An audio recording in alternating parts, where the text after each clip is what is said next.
to Peter. Thank you, PDG Delete, for that very nice introduction. Good evening, everybody. Once again, I'm delighted to be with you. I'm delighted to have an opportunity to talk about Rotary's role in peace as a peace-building organization. But before I turn to that subject, I want to make just two quick comments. First, I want to congratulate everybody on the fact that Miss India was recently crowned Miss Universe. I thought that was a nice way to start off. And secondly, I want to congratulate India on the test match against New Zealand. I left New Zealand 30 years ago. I haven't been following the cricket, but I did happen to hear that New Zealand was in India, and I heard that a New Zealand bowler took 10 wickets, only the third time in history that has happened. And although it was a New Zealand bowler, it happened to be a man by the name of Patel, who came from Mumbai, and the test match was in Mumbai. So I'm told that India erupted because they won the test, and they were proud that one of their own actually bowled them out for 10 wickets. So I just thought I would mention that, and that surely is a good example of peace and conflict resolution being resolved satisfactorily by Rotary.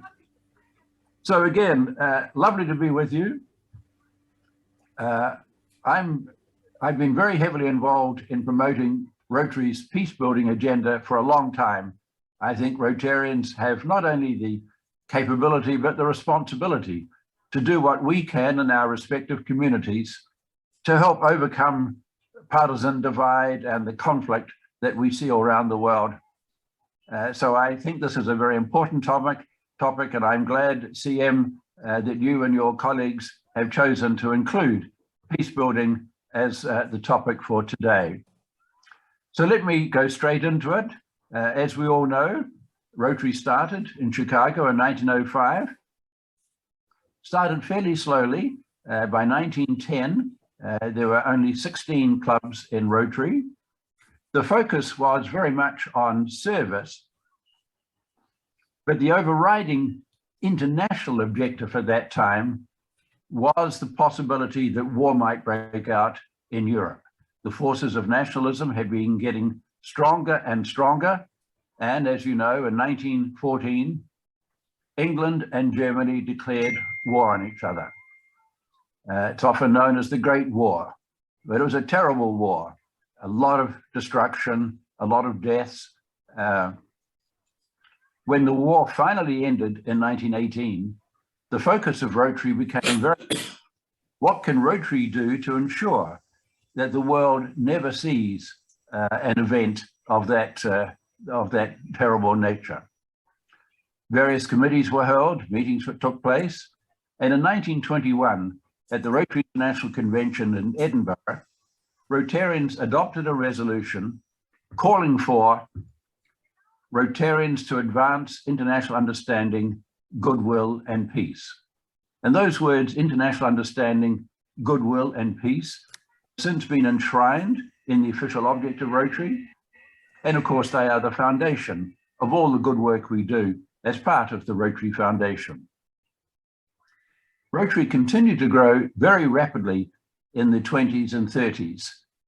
In 1918, we had 400 clubs.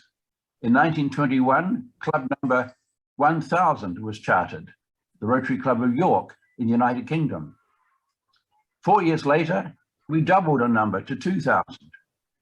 The pace of growth slowed slightly in the late 20s, early 30s because of the Depression. But by 1935, we were up to 4,000 clubs. And in 1939, we reached 5,000. At that time, there were approximately 150,000 Rotarians all around the world. Rotary had become a very large and a very significant, very influential force. When Rotarians met for the annual district conference, it was truly a meeting of community leaders, movers and shakers. And when Rotarians met internationally, this was a major event on the international stage. Let me give you an example. In 1940, the Rotary International Convention was held in Havana, Cuba. I might just add that at that time, there were 58 Rotary clubs in Cuba. Sadly, at the moment, there are none, although we do hope that will change before too long. At that convention, Rotarians adopted a resolution calling, amongst other things, for respect for human rights. That was the first time those words, respect for human rights, had entered into the international vocabulary. And that became the basis for the United Nations Universal Declaration of Human Rights, signed in 1948, arguably one of the most significant documents signed in the last century. In 1942, a number of senior Rotarians met in London. They were concerned about the impact of the Second World War on education, on scientific research, on cultural traditions and norms and monuments. They passed a resolution which became the basis for UNESCO, the United Nations Educational, Scientific and Cultural Organization, a very significant organ of the United Nations system. 2 years later, in 1944, after President Truman and Prime Minister Churchill had decided that the time had come to establish an organization which would forever prohibit war, Rotary was one of a very small number of organizations invited to send lawyers and other experts to work alongside officials from China, the former Soviet Union, the United States, and the United Kingdom to begin the process of what would become the Charter of the United Nations. And when the Charter was signed in San Francisco in June of 1945, 49 out of the 800 delegates were Rotarians. So Rotary has had a very close association with the United Nations right from the outset. In 1946, the United Nations decided to establish an internship program. The idea was to bring young people from all over the world to New York to observe the workings of this new body. Great idea, but there was no money in the budget. What did the UN do? It approached Rotary, and Rotary made a grant of $18,000 to fund the first United Nations internship program. Just another little factoid that I wanted to share with you. Prior to the Second World War, there was no such thing as a non-governmental organization, NGOs. Nowadays, there are hundreds, if not thousands of NGOs, but that concept had not yet become commonplace. When you read the Charter of the United Nations, one of the chapters deals with consultative organizations. This is the chapter in the UN Charter that permits non-government organizations to become affiliated with the UN. And in that chapter is the very first reference to non-governmental organization. Now, one day when I have a little more time, I'll do some research, because it would not surprise me if it was a Rotarian or a group of Rotarians who drafted that particular chapter and who came up with the concept of non-governmental organization.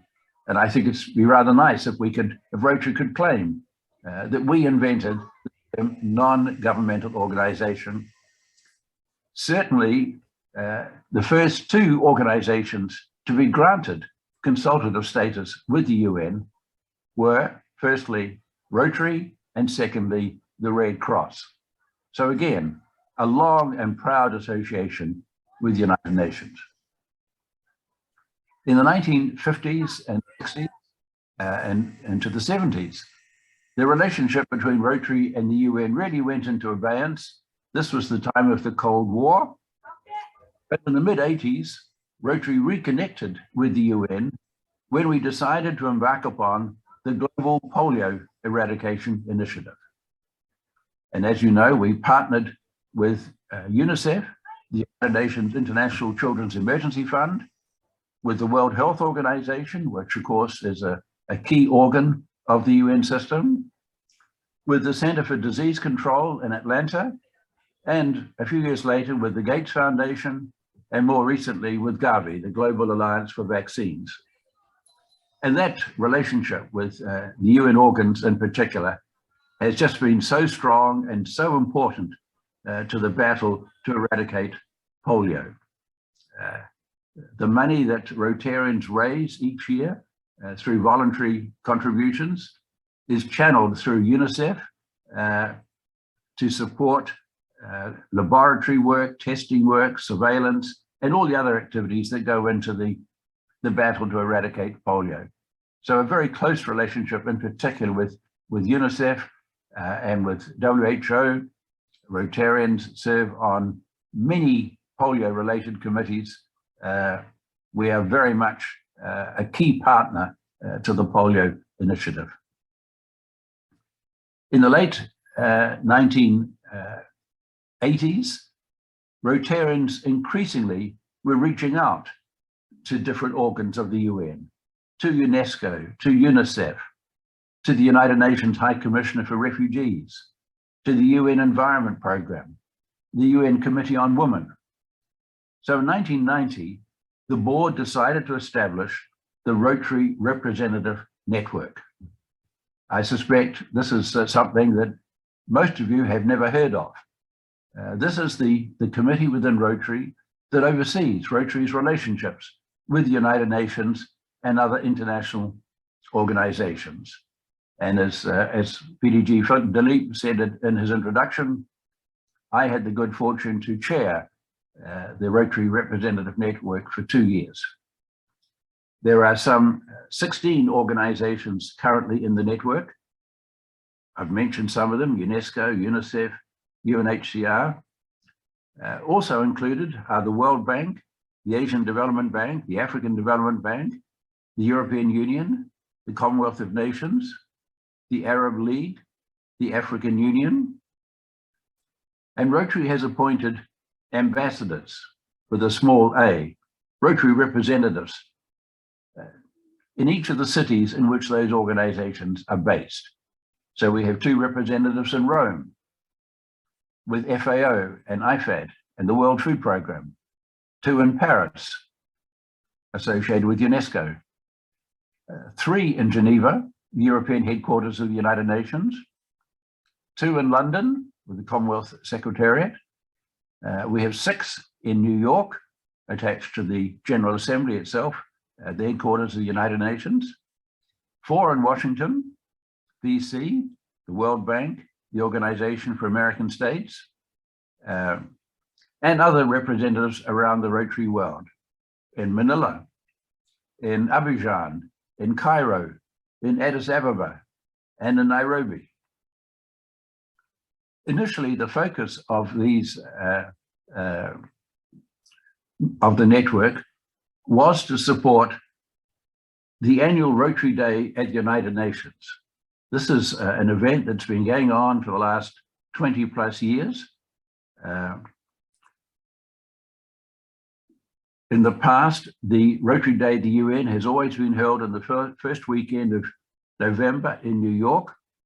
And there was a time when this was the 3rd most significant event on the Rotary calendar, after the International Convention and the International Assembly.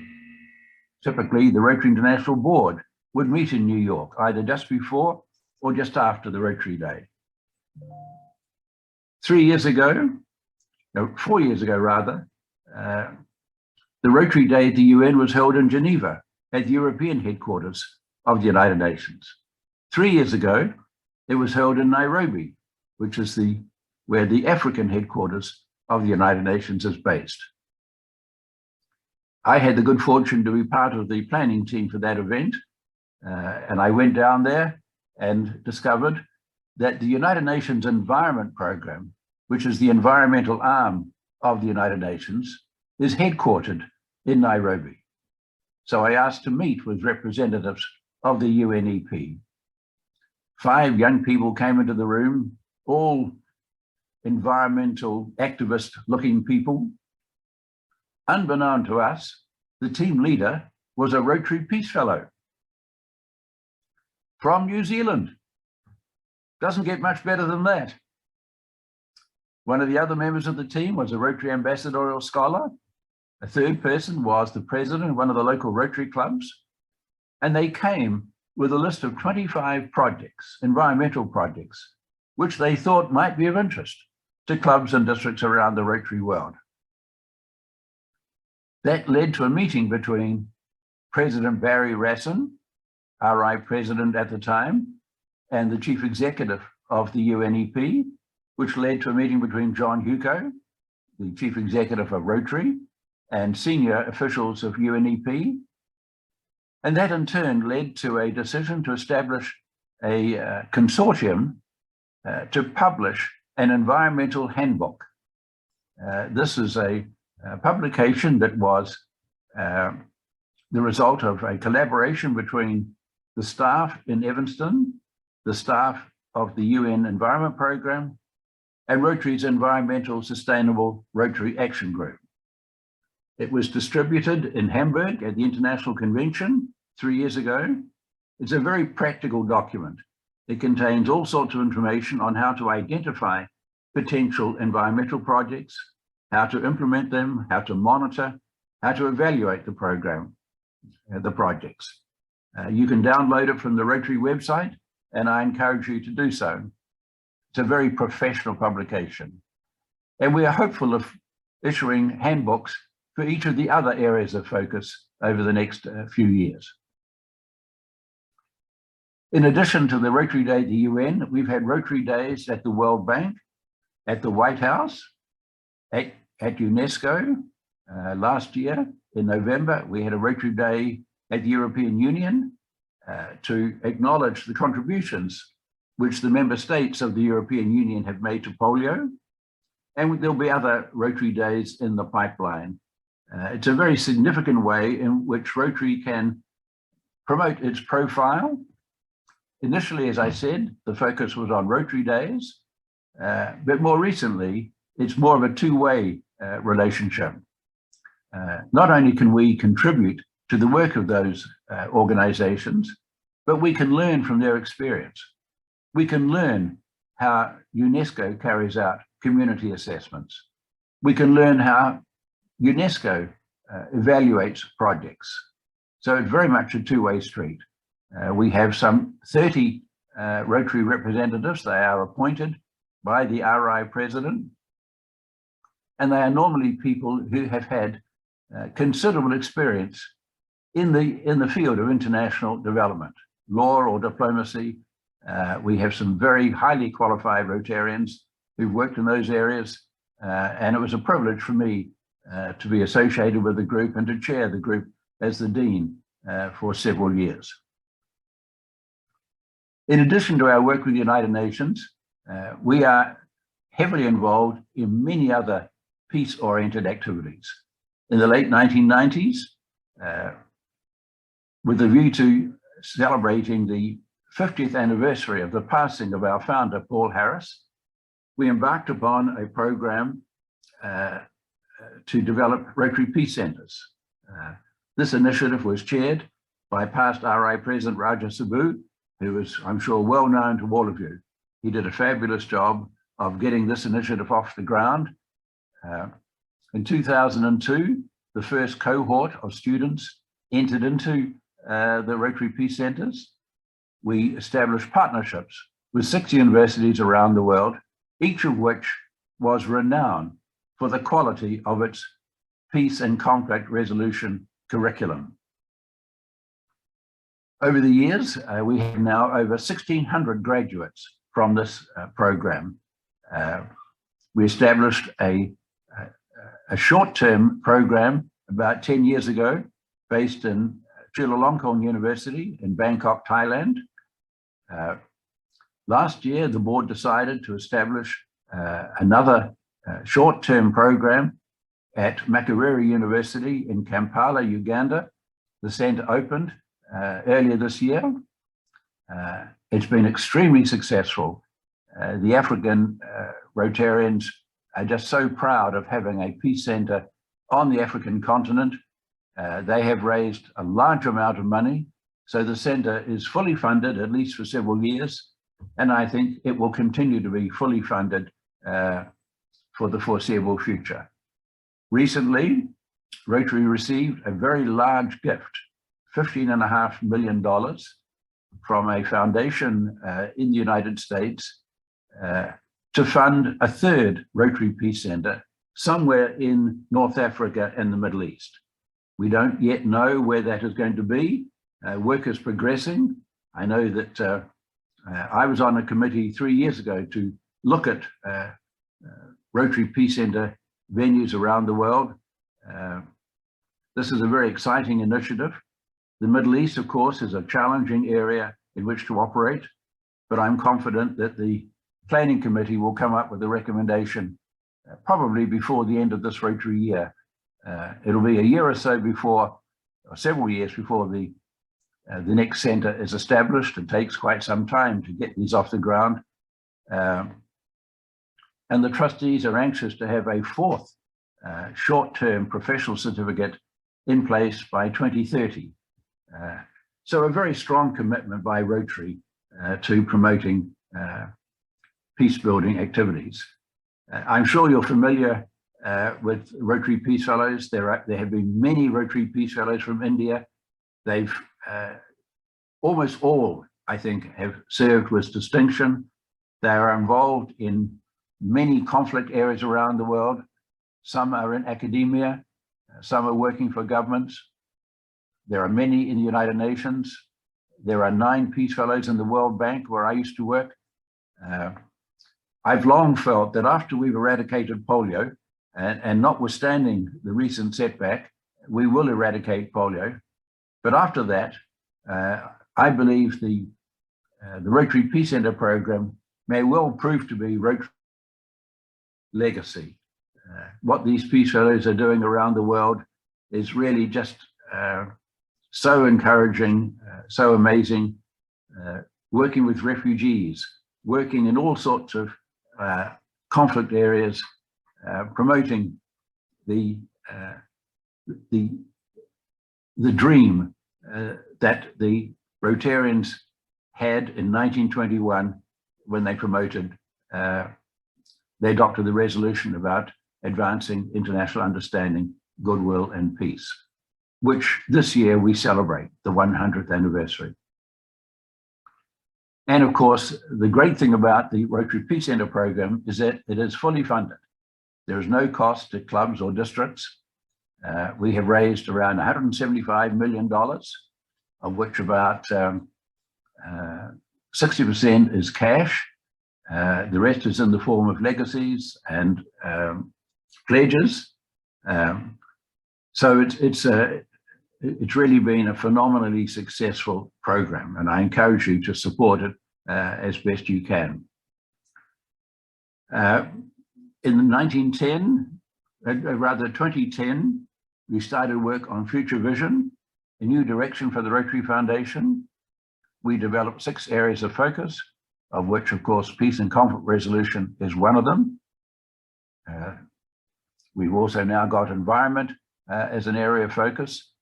We have quite a large number of projects each year, global grants promoting the peace and conflict resolution area of focus. We have a lot of people in Evanston who are working in some aspect of that area of focus. We have Rotary conventions, Rotary symposia every 3 years. For many years, we've had a Rotary Peace Symposium in conjunction with the Rotary International Convention.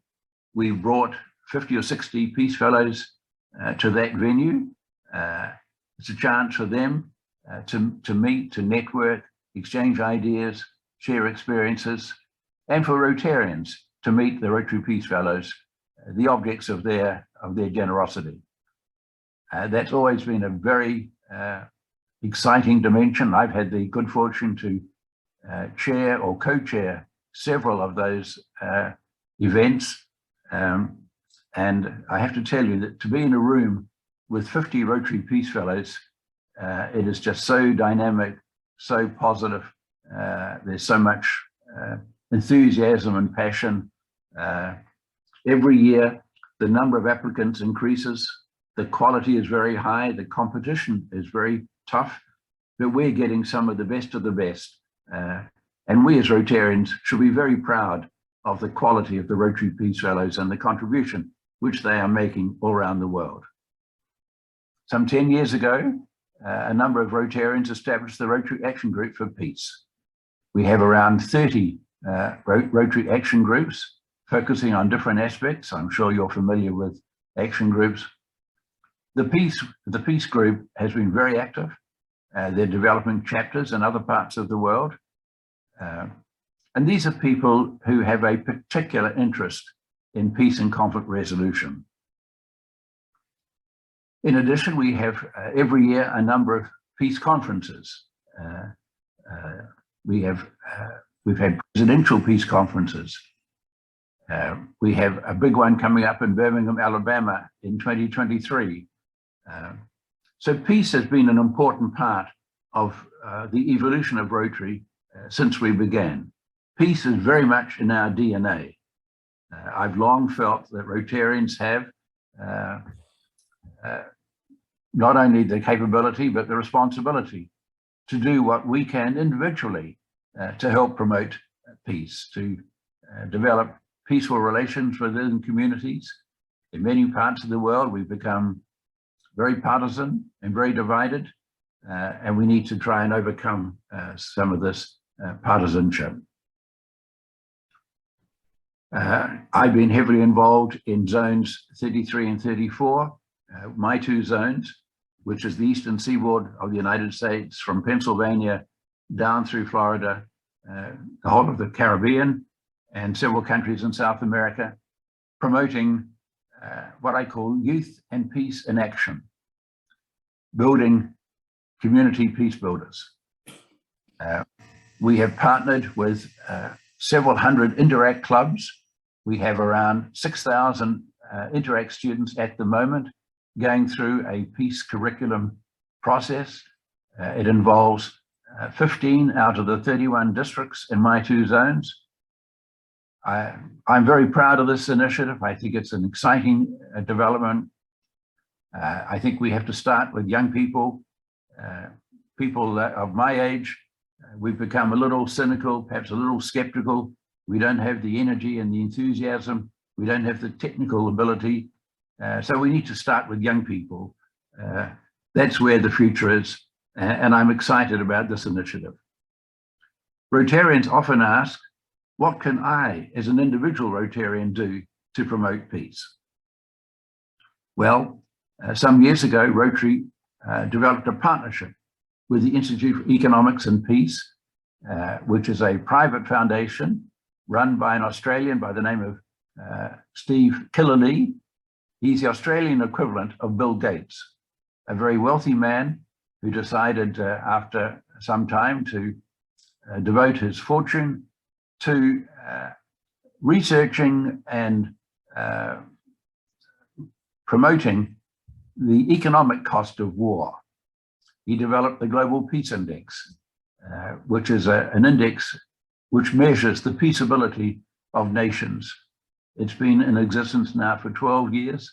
It has become a very well-accepted research tool used in universities and foundations around the world. And we have had a very rewarding partnership with IEP. With the assistance of the Institute, we've developed a Peace Academy, and Rotarians can now go online and complete a 3-hour course and become a certified Rotarian peace builder. And there's lots of really practical advice on what individuals can do in their communities and their clubs globally. So for those of you who may be interested in becoming a Rotarian peace builder, I encourage you to go online and to complete this program. So we have peace conferences, we have peace conventions, we have peace fellows. I'm often asked, after polio, what will be the next major corporate project? And of course, the official mantra from Rotary is, don't even talk about the post-polio phase. We have to complete the polio eradication program. As you know, in January of this year, we were down to 2 cases, one each in Pakistan and Afghanistan. And for 9 months, we had no more cases. And we were all hoping that we had seen the last case of polio. We went for 9 months, the longest period in human history, when there was no reported case of the wild polio virus. Sadly, we've had 3 cases now, 2 more in Afghanistan, one in Pakistan. But we knew that there'd be some obstacles on the way, and we will deal with these. And I'm quite sure that we will be successful in the long run. When we have finished, I'd like to think that the next project will have a peace dimension. Peace and education. I think, as I said before, peace is in our DNA. I don't see Rotary becoming a maternal and child healthcare organization. The World Health Organization has got that area pretty well covered. I don't see us becoming a water and sanitation organization. Water and sanitation projects are a very important part of what we do as part of the Rotary Foundation. But there are many organizations that are better resourced and more exclusively focused on water and sanitation than Rotary. And the same goes for the other areas of focus. But in the area of peace and conflict resolution, I do think it is possible for Rotary to carve out a niche for itself and to become known for peace and education. There are many peace education projects around the world. The one that I've just mentioned, I'm very enthusiastic about, but there are others in the UK, and increasingly we're seeing more focus on peace. The world is in a very unhappy state, as we all know, in your country, in my country, even in New Zealand, we have our own issues down there. And I think it just behoves Rotarians to try that much harder to do what we can to reach out to community leaders, to the law enforcement community, to the faith community, to the education community. And what you're doing in India with the TEACH program with Sheikha Mehta is just extraordinary. And the other activities that are going on in India, the numbers are mind-boggling when I read about the number of eye hospitals and the number of schools that have been opened, and the focus on the education curriculum, the partnership that India has developed with the Indian government. Some very exciting things going on in India. So all credit to you. I see there are many PDGs on the call. Congratulations to all of you, and thank you for what you're doing to promote the objectives of Rotary in India. So CM, I've been talking quite a long time. I'm a past district governor. I can talk for hours. Perhaps it's time to stop and take questions. I'm happy to have a discussion. Sure. Thank you for the invitation, and I hope that I'm going to say a bit more about the key role that Rotary is playing as a peace-building organization in today's world. Thank you, already, Peter. It was lovely trying to take through the journey of and how it started and what all we can do.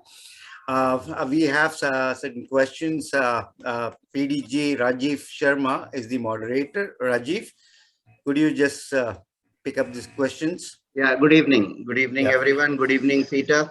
Nice to see you here. And before I start taking or giving you the questions, I think Vinodha had raised his hand. Would he start? Then I can ask further questions. He had raised his hand, or he was clapping? No, he was clapping. Okay, he was clapping. So, fine. Good evening, everyone. And we have many questions, but I have compiled them into 3 main questions, which hopefully will cover all the subjects which were being asked me to be asked to Peter. First one, we'll go with Rotary's educational programs in peace and conflict. Rotary offers advanced international opportunities for conflict studies program, and participants chosen for different countries and their potentials are being identified. But what are some who studies the peace and conflict resolution work find their employment in? Or what kind of job we can get in peace and conflict, which we can promote? And third thing was asked by Lalit Mohan Gupta ji and Dr. George, is there any data or a kind of work the peace scholars and professional development certificate holders do there in graduations? And Lalit ji asked, is generally felt that awareness about Rotary scholars have been reduced. What should be done so that we can popularize this among districts and Rotarian at large? So this covers the many questions I have been asked. Right. Well, thank you, Rajiv. Thank you for the question or questions. Lots of issues there, and I'm delighted that that you are interested in this topic. So, in terms of careers, there are lots of statistics on this sort of thing, and I would encourage you to go to the Rotary website. Off the top of my head, I think roughly a third of graduates go into government, either local government, national government, international government, United Nations, the World Bank, as I mentioned, international organizations, or into government service. Probably another third go into sort of field. They are peace fellows working in the field, working in refugee camps, working in at the field level around the world. And then there are many that go into law or journalism or academia. It's quite amazing the variety of positions that the Rotary Peace Fellows are engaged in. And again, Rotary has a lot of statistics on this sort of thing, so I encourage you to look at that. So that was one of the questions, Rajiv. I didn't write down all the others. No. I will come back to you. It is generally felt that the awareness about the programs we are not able to convey to district, club, or Rotarian levels. So, what are the ideas you can give us so that we can convey this and popularize this program amongst Rotarians? Right. Well, again, I would encourage you to go to the Rotary website. Rotary does a terrific job of promoting this program, but like everything else in Rotary, it gets to a certain level and it doesn't always filter down to other people. So I would encourage you, many clubs, many districts appoint a peace officer. There are many peace building clubs, peace building districts. So having someone who's given responsibility in a club or in a district to promote peace, I think is a very effective way of helping to promote the program. There are many resources.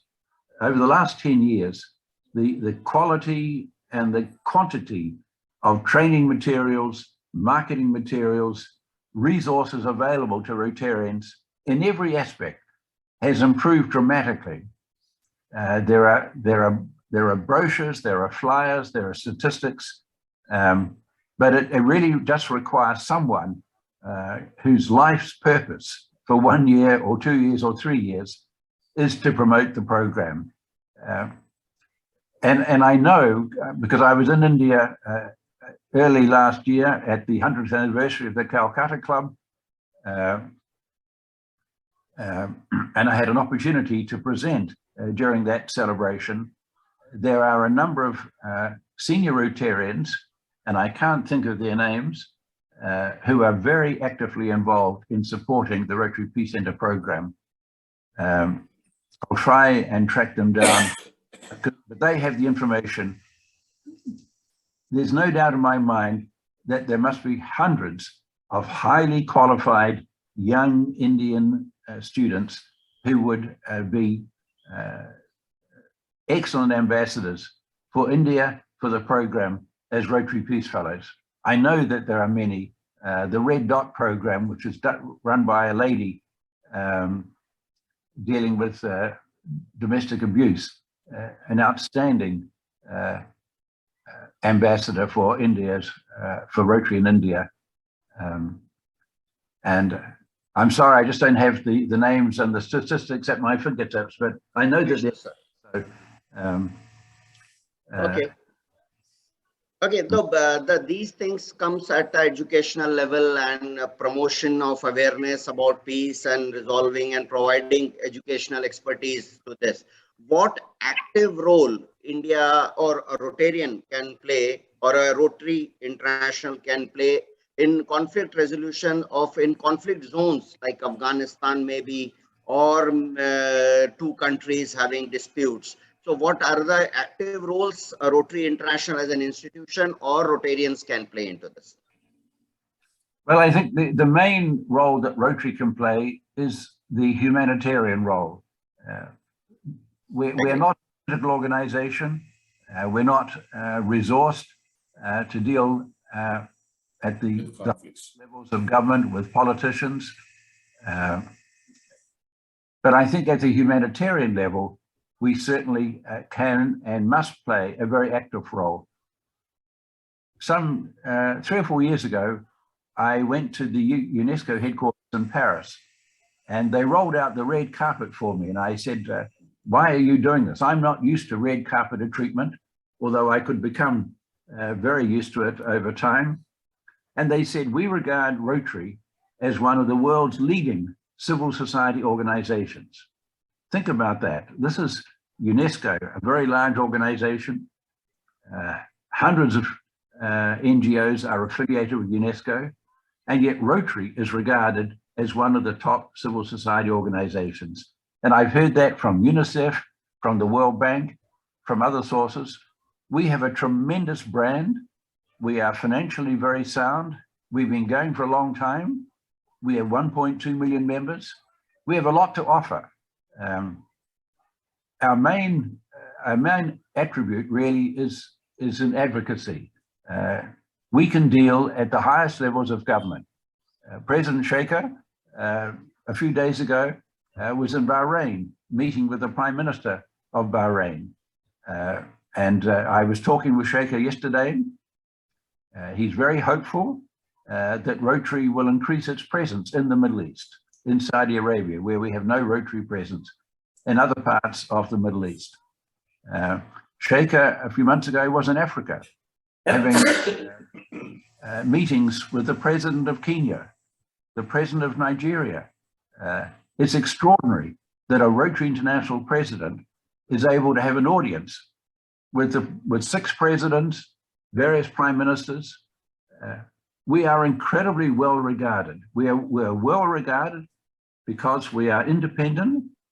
We're not perceived to be politically aligned with one group or not. We are service-oriented Rotarians. That's our strength, and that's what we need to play to. To the extent that we can get involved in humanitarian causes. I mean, just a few weeks ago, we completed an agreement with the Taliban in Afghanistan to allow Rotary workers to continue to supply the drops. Quite extraordinary that Rotary has that stature, that international stature, to be able to enter an agreement with the Taliban. So, as I say, I think our powers of advocacy, one of the reasons why polio has been so successful is that we have had relationships at the very highest levels. I mean, it was just extraordinary that some 4 years ago, India was declared polio-free. Pakistan, hopefully, with the help of Aziz Menon and other senior Rotarians, will also be moving that direction. Last year, Africa was declared polio-free.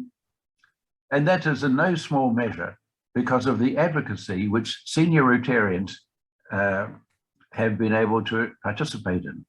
Every year, senior Rotarians here in the United States go to the United States Congress. They meet with the appropriation committees of the Senate and the House, and every year they are successful in getting an annual appropriation for polio. Notwithstanding all the budgetary pressures and all the other pressures in government, we have been successful in getting a polio appropriation every year. So that's our strength, that's our success. We're not going to solve the Middle East problems, we're not going to solve a lot of other problems, but there's a lot of work we can do at the humanitarian level. So Rajiv, I hope that answers humanitarian level and rebuilding will be our main areas of focus. Sir, I have two more questions, one by me personally and one for another Rotarian I'll take later. First, my question. Everyone wants peace, but will fight for even tiny little issues, having not for others, for our own. Any message to them to have an internal peace? And as a Rotarian, as are you with peace with your own choices? And what makes you happy? And what can we do to achieve inner peace? Because without inner peace, we cannot have outside peace. So this is my questions. Right. Another difficult question, Rajiv. No, I think you're right. Inner peace really is at the core of peace. And I'm not sure whether Rotary as an institution is well suited to promoting individual peace. I think this is something which at our level, sir, personal level. Yes, at a personal level. We each have to deal with this in our own way. We each have our own constraints and aspirations. I'd like to think that being part of the Rotary organization, being part of a Rotary club, a team devoted to doing service, that in itself is a contribution that individuals can make.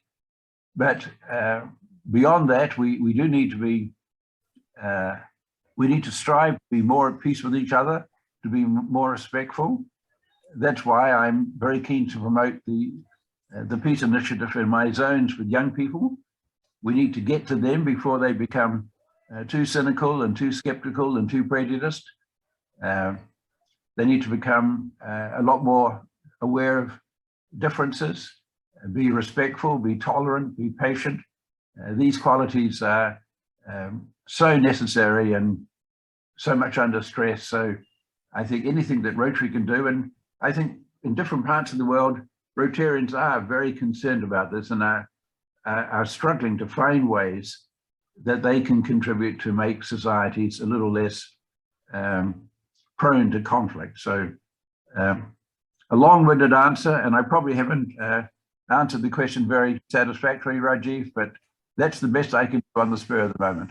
I think you did good, sir. Thank you very much. Now it's regarding, it's a Rotary question. Rotarian has asked, I don't know if I should name him or not. If he raises his hand, I will name him.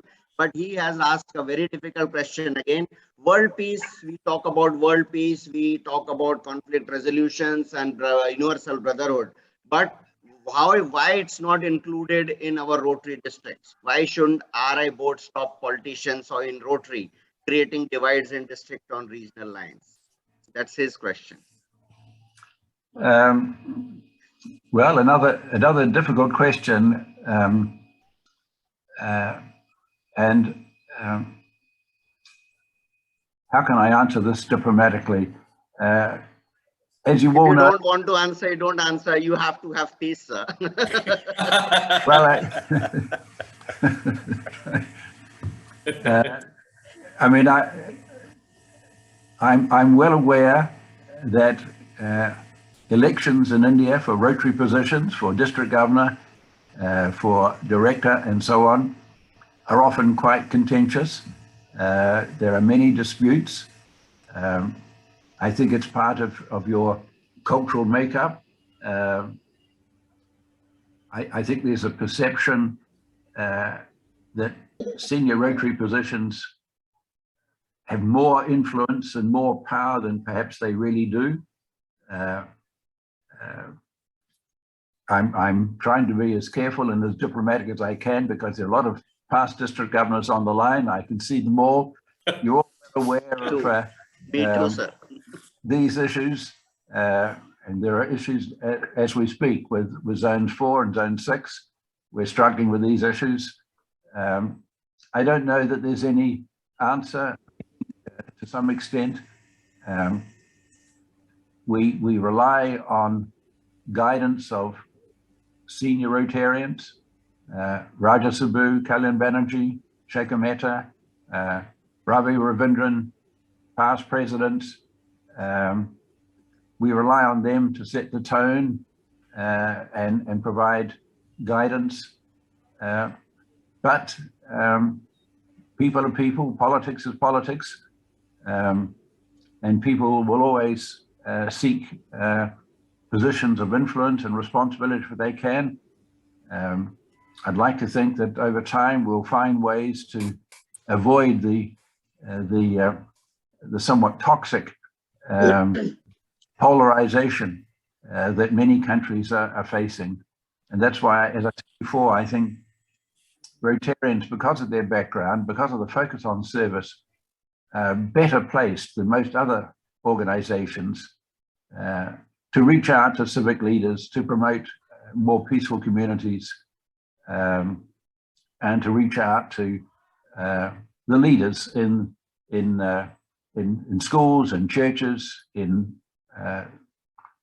police forces and so on, to try and create environments at every level which are more conducive to peace. So again, a long-winded, somewhat legalistic, Thank you. said, on the one hand, on the other hand, answer. Sir, thank you very much for the answer. We know your silence have spoken more than loud and clear to us. So we are happy to give your answer. Thank you very much. We don't have a lot of time, so I will like to end here, and season's greetings to all, and happy holidays, Peter. I'm only one who have put my lights on. Rest of I have no lights on your Facebook thing. So thank you very much, Peter, and nice seeing you, and hope to see you at Houston. Thank you. Yeah. Thank you very much. I've enjoyed meeting you all, and as Rajiv said, I hope we get a chance to meet in person in Houston or elsewhere. Yes. And I wish each of you every success as you continue your Rotary journey. So thank you again for the opportunity. Thank you, Rajiv, for moderating the questions, and also twisting the questions in such a way, where RID Peter also had to think about. But yes, we are fair enough, because that is what the symposium is all about. We are here to exchange our ideas, learn from each other, and also share what the other person's or other feelings are. I think that was a very well session what we had. Thank you, Rajiv and RID Peter, for answering. George, would you like to ask a question? We have just 2 minutes on the question answer. George? Yeah. I'm there, but I just want to contribute to what he said about inner peace. I always say, whenever I take a foundation session, when we talk about inner peace, we talk about the mission statement of the Rotary Foundation. The mission statement of the Rotary Foundation actually gives the answer for inner peace. If everybody in the world is healthy, and everybody in the world is educated, and everybody has gotten rid of poverty, there'll be peace. So what we've got to aim for is health, education, and getting rid of poverty. If we can get hold of these three things, and now this environment also has been added to it, protect your environment along with these three major segments, I think there'll be inner peace, and there'll be peace in the community, peace in the world. Thank you, George, for adding a new dimension also to the world peace. As we have, is there anybody else who I can have for 1 minute on the question? Okay, since there's not Binod Bushra, would you like to ask a question? I see your hand raised. Yeah, go ahead, please. Yes, good evening, everybody. It's Rotarian Bushra Munawar from Pakistan, Islamabad. I don't want to ask anything, but just want to add that it is really a fruitful session for me because I'm attending this session for the very first time in my life. And I just want to add that we can create peace, as Peter said, that on individual basis, and we just live and let live basis. We must create, we can create, and the Rotary Club, the foundation or the organization is based on civilians. So being a civilian, I just create the peace to add the positive attitude towards the society. Thank you so much. It's really a pleasure to have you meeting. Thank you so much. Thank you for expressing, and that's the best part of the RLI symposiums. Everyone has an opportunity to express their own views, because here we are not trying to draw any conclusions. We are trying to share and learn out of it, because RLI believes into learning and sharing. Yeah, Peter. Yeah, sure. If I can just make one comment to follow up on Bushra's comment. And Bushra, I've been many times to Islamabad, so I know your country very well. On the 1st of July next year, we will have for the first time a female president, Jennifer Jones. I'm sure you've seen her. She is going to be just a great ambassador for Rotary, very articulate, very experienced. She's been a director, she's been a trustee. She's a role model for females. And I think we'll see, I hope we see a surge in female membership, a surge in females leadership, senior positions as district governor and so on. This is going to be I think a very significant year in Rotary's history. But I will also say that we're having a great year with Shaker. Shaker's quite an extraordinary fellow. Shaker by name, Shaker by nature. He's doing an excellent job of promoting Rotary around the world. Not an easy job, being on the road all the time. And Rashi is a very strong supporter. And Rotary in India is just phenomenal. What you're doing is just wonderful. But Bushra, thank you for speaking up. And I do hope that all the females on the call will take note and will do what each of you can to promote more female membership in Rotary. We need, and we've got a long way to go. So thanks, CM. Yeah, thank you, Peter. Nirmala would want to like to ask a question. Oh, sure, Nirmala. Yeah, Nirmala. Raghavan, you put a question? Yeah. So I was just thinking about, I mean, all of us want to be at peace with ourselves and with people around us, not only within our locality, region, country, globally. But how do we do that is a big question. And I was just thinking about where would we get Rotary resources to guide us? Is there a website or a learning center that could direct us to think the Rotary way? Nirmala, there is an extraordinary learning center. If you go to the Rotary website, rotary.org, there are over 700 programs you can do on the learning center. You name it, we have a program for you.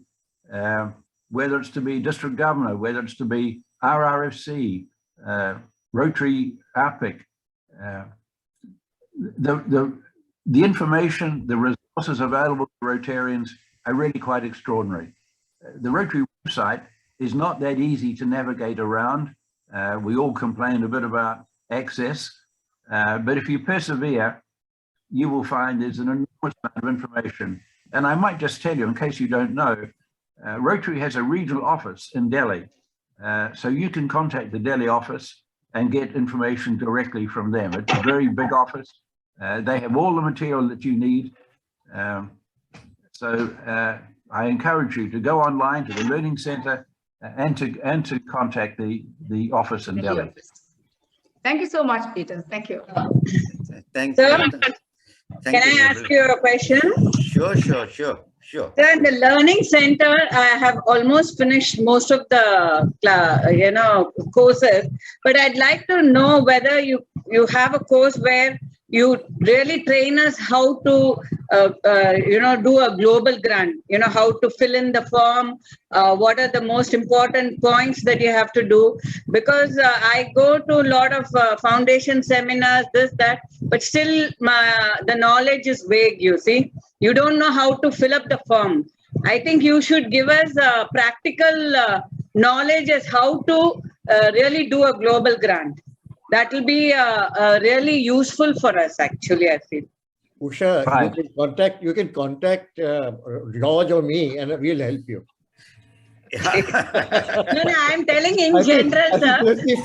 I know, sir, I know you and I know George, sir, but there are so many Rotarians who don't know you or people who are experienced. I think every Rotarian has the right to know how to apply for a global grant. He should have the knowledge of doing it. I feel it in common, it should come. That's what I expect. Yeah, let me Well, attend they know everything. I see there are various RRFCs and assistant RRFCs. These are people, Usha, who have the background, the experience. I think the key sometimes is to find people like Vinod, who's obviously very knowledgeable about this area. They know how to work the system. They know how to do a grant. They've done many of them. Rather than reinvent the wheel, call on the RRFC or the DRFC in your district, and I'm sure that they'll be helpful. I'm surprised that there are not modules in the Learning Center dealing with this. I would have thought this is a the reason why I ask you, sir, because from next year onwards, the road tractors are going to do global grant. The Rotarians ourselves don't have the knowledge, enough knowledge about it. And how do we guide the youngsters? And they will get into trouble without knowing what is what, you see. So that is why I am asking you that every Rotarian should have the knowledge of what a global grant is so that they can guide the next generation about it. If you're going to give them the, freedom to do a global grant independently. That's my reason. It's a very good point. Very good point. And I'm going to rely on the likes of Vinod and Rajiv because they're obviously experts in this area, much more so than I am. So reach out to your fellow colleagues. I think you'll find there's a wealth of information and experience within India and Pakistan and Bangladesh because we're doing global grants with them all the time.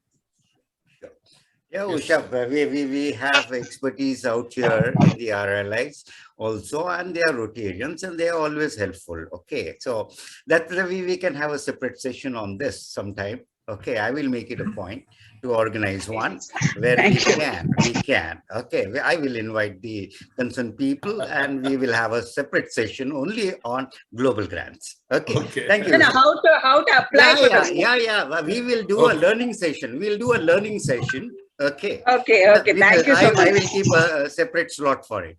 Yeah. Thank you. Yeah, Rajiv, before we close down. Yeah, Rajiv. No, just I wanted to same thing what Peter said. He said RRFCs and DRFCs are there. I was going to say we ARRFCs between them. We are not employed substantially by districts. Actually, we should be called and we are ready to explain everything you want to do about global grant application. So we are there. Take us, employ us, and give us some employment there. So we will be there. So Usha, you have the answer now. You can always contact Rajiv and he will assist you. Okay. So, okay. Thank you. Thank you. Let's not digress from the world peace part of it. Okay. May I request past President Ajay Narakeshri to propose a vote of thanks. Ajay. Good evening, everyone, and good morning, Peter.